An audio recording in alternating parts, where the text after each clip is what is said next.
माहौल ही बदल गया भाई कुछ देर में, पर लेकिन एक नुकसान हो गया इस बारिश से। कई लोगों का रोजगार ये भी रहता है भाई। सारे गेहूं देखिए उलट पुलट हो गए, बारिश नहीं हुई ना तो बड़ी मुश्किलें होने वाली हैं। सब चीजें गड़बड़ गड़बड़ टूट फूट। सुबह सुबह हो गया माइक खराब, फ़ोन गिरा नीचे और ये बैंड हो गया। तो सबसे पहले आप सभी को मेरा प्यार व नमस्कार। मेरा नाम है आलोक राणा और स्वागत है आप सभी का देवभूमि उत्तराखंड के इन खूबसूरत पहाड़ों से। बहुत दिनों के बाद बिना माइक के ब्लॉग बना रहा हूँ। थोड़ा ज़ोर ज़ोर से बोलना पड़ रहा है, एक दिक्कत होगी। जैसे मैंने अपना फ़ोन का सेटअप तैयार किया, फ़ोन हाथ से छूटा और जो ये रिसीवर होता है माइक का, इस माइक का, तो ये बैंड हो गया भाई और इसने काम करना बंद कर दिया। आजकल ही पता नहीं क्यों हो रहा है, सब चीज़ें गड़बड़ गड़बड़ टूट फूट, पता नहीं क्या हो रहा है भाई। पहले भी एक बार ऐसे ही कुछ हुआ था अपने साथ।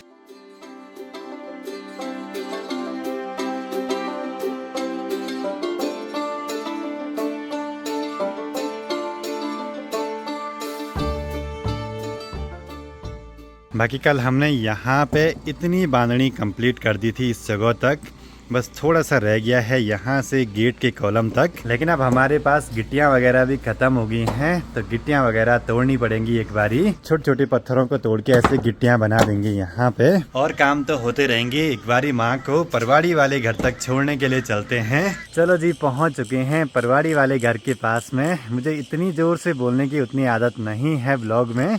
आज अजीब सा लग रहा है भाई बिना माइक के, क्योंकि पिछले 5-6 महीने से लगातार ये माइक यूज़ करे जा रहा था मैं। देखते कभी टाका टूका निकल गया हो तो लग जाएगा टाका टूका। ठीक, ये है इसके अंदर। इसको मेरे हाथ में डालना जरा, मैं इसको दिखाता हूँ जरा क्या चीज़ है वो। ये निकल गया है, ये छोटी सी चीज़ निकल गई भाई। जुगाड़ करके रिसीवर ठीक तो कर दिया है, देखते हैं नॉइस कैंसिलेशन काम कर रहा है या नहीं।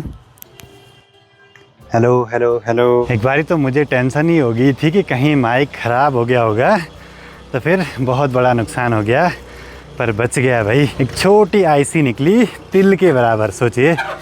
मुड़ा वहाँ पे उसका पिन और अंदर से आईसी टूट गई बिना बात के। अच्छी बात ये रही कि वो ठीक हो गया मनसूना में ही, नहीं तो फिर दिक्कत हो जाती भाई ऐसे में। और पापा जी लगे हैं एक ज़रूरी से काम पे, कुछ गिट्टियाँ वगैरह तोड़ने पे बहुत समय के बाद। पहले हम गिट्टियाँ वगैरह खूब तोड़ा करते थे परवाड़ी वाले घर के आसपास। वहाँ के घर पे भी बहुत मेहनत करी है भाई। आज इस वाले घर पे पहली बार तोड़ रहे होंगे। अब जरा मैं भी काम में हाथ बटा देता हूँ। बात होगी करीब आज से 20 साल पहले की। उस समय एक गिट्टी का कट्टा 15 रुपये का मिलता था। आज यही कट्टा करीब 80 से 100 रुपये के आसपास मिलता है। पहाड़ों में कई लोगों का रोज़गार ये भी रहता है भाई, दिन भर गिट्टी तोड़ते हैं। और जो डेली तोड़ता होगा ना गिट्टी, कम से कम 5 से 7 कट्टे आराम से तोड़ सकता है एक दिन में। करीब 2 घंटे हो गए गिट्टी तोड़ते हुए। अब एक बारी माँ को लेने के लिए चलते हैं परवाड़ी वाले घर की ओर। मैं आया माँ को लेने, माँ पैदल ही रास्ता लगी हुई है। क्या बोलें अब, सामने पे अपना घर भी दिख रहा है यहाँ से।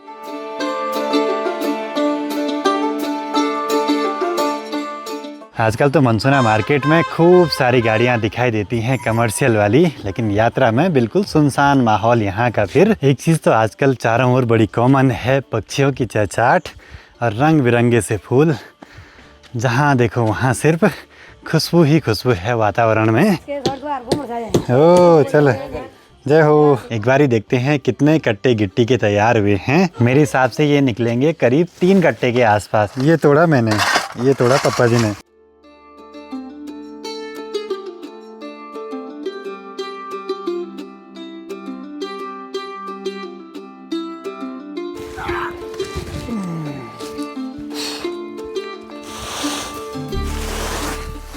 चलो जी, सुबह के टाइम का काम हुआ कंप्लीट। टोटल निकले हैं 5 कट्टे, मतलब 80 रुपये कट्टे के हिसाब से 8 पंजे 40, 400 रुपये का काम हमने कर दिया खुद ही घर पे। हमारे आई है गर्मा गर्म चाय फिर काम पे लगो। ये काम निपटाने बड़े ज़रूरी हैं भाई, जल्दी जल्दी।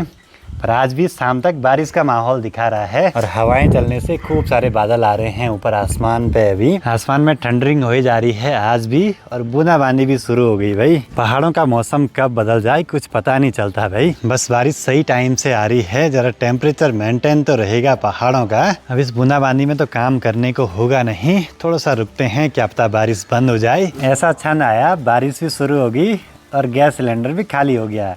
आज छुट्टी भी है तो गैस गोदाम भी बंद होगा। अब माँ लगी अब तैयारी करने पे, यहाँ पे लकड़ियाँ वगैरह इकट्ठा करने पे। हमें एक इंडक्शन चूल्हा भी ले आना पड़ेगा यहाँ के लिए, या एक सिलेंडर भर के रखना पड़ेगा। हमेशा रहता था लेकिन आजकल ही नहीं था भाई। हम कर रहे थे अंगीठी जलाने की तैयारी, सामने से पापा जी देखिए सिलेंडर ले आए हैं भरा हुआ। जब तक रुद्रप्रयाग था, जब तक रुद्रप्रयाग से आता था गैस, तब तक तो 2-2 सिलेंडर भरे रहते थे। जब ऊखी माटा आया तो तब हमने एक सिलेंडर भरा, खाली होता तो। पहले ना बहुत कम आती थी गैस यहाँ, आज से करीब कम से कम 25 साल पहले की बात है। अब बाहर बारिश के साथ ओले भी गिरने लगे हैं छोटे छोटे।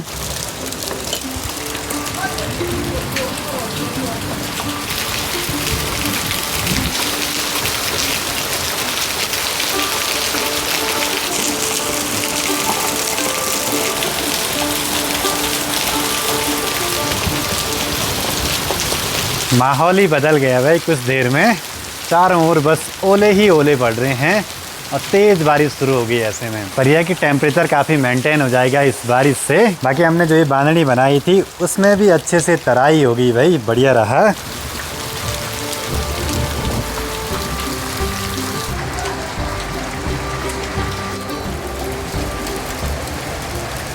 शाम के 4:30 हो गए लेकिन बारिश बंद होने का नाम नहीं ले रही है। और पास में देखिए सारे गेहूं के पौध लुढ़क गए दूसरी तरफ।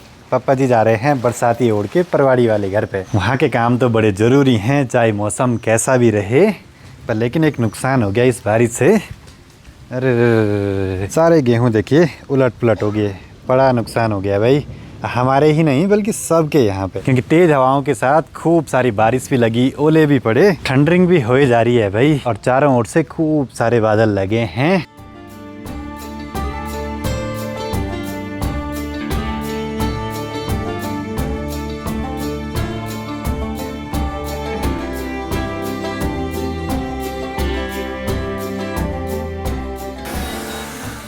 थोड़ा सा ड्रोन उड़ाया, फिर से बूंदाबांदी शुरू हो गई और ये भी थोड़ा बहुत भीग गया भाई। और माँ गई थी गांव में मीटिंग में। मीटिंग नहीं हुई है बारिश की वजह से।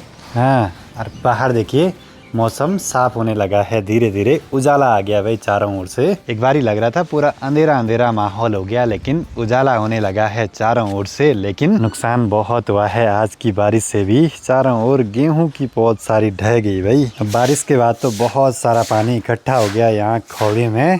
और आपको कुछ दिखाऊं, सामने देखिए चौखंबा पर्वत क्या गजब का दिखाई दे रहा है बादलों के बीच से। और सबसे बढ़िया बात, वहाँ खूब सारी बर्फ पड़ी है अभी थोड़ी देर पहले, ताजी ताजी। और इधर साइड से सूर्यदेव ने फिर से दर्शन दे दिए हैं आखिरी सनसेट के टाइम के। अगर बीच बीच में ऐसे थोड़े बहुत टाइम के लिए बारिश होती रहे तो इस साल टेम्परेचर तो मेंटेन रहेगा, लेकिन अगर बारिश नहीं हुई ना तो बड़ी मुश्किलें होने वाली हैं। और 2-4 दिनों की धूप से ही सामने देखिए बिसुली ताल वाला जो टॉप है ना बिल्कुल सूख चुका है। थोड़ा सा अभी कोरी कोरी बर्फ़ पड़ी है ऊपर ऊपर चोटियों में।